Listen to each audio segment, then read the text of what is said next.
দৈনিক 10 star BD24 সত্যের সন্ধানে আমাদের যাত্রা।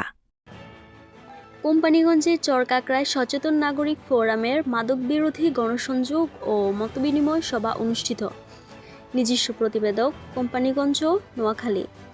নোয়াখালীর কোম্পানীগঞ্জ উপজেলার চরকাকড়া ইউনিয়নে চরকাকড়া সচেতন নাগরিক ফোরামের উদ্যোগে এক মাদক বিরোধী গণসংযোগ ও মতবিনিময় সভা অনুষ্ঠিত হয়েছে। সম্প্রতি চরকাকড়া ইউনিয়নের ১ নং ওয়ার্ডের পণ্ডিতের হাট বাজারে সমাজে মাদকের ভয়াবহতার রোধ এবং সর্বস্তরের জনগণকে সচেতন করার লক্ষ্যে এই জনগুরুত্বপূর্ণ সভার আয়োজন করা হয়।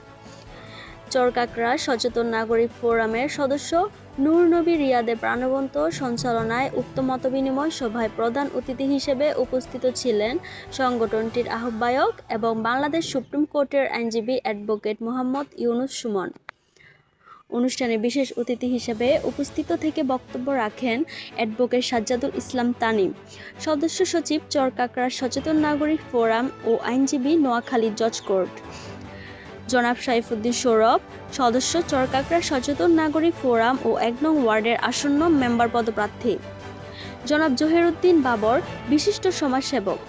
সবাই বক্তারা মাদকের ভয়াবহ ক্ষতিকর দিকগুলো তুলে ধরেন এবং যুব সমাজকে ধ্বংসের হাত থেকে রক্ষায় সবাইকে নিজ নিজ অবস্থান থেকে ঐক্যবদ্ধ ভূমিকা পালনের জোর আহ্বান জানান।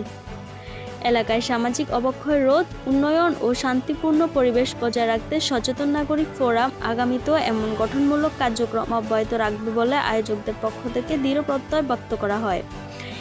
এ সময় এলাকার গণ্যমান্য ব্যক্তিবর্গ, যুব সমাজ এবং সাধারণ মানুষ স্বতঃস্ফূর্তভাবে উপস্থিত থেকে মাদকমুক্ত সমাজ গড়ার এই উদ্যোগের সাথে একাত্মতা প্রকাশ করেন।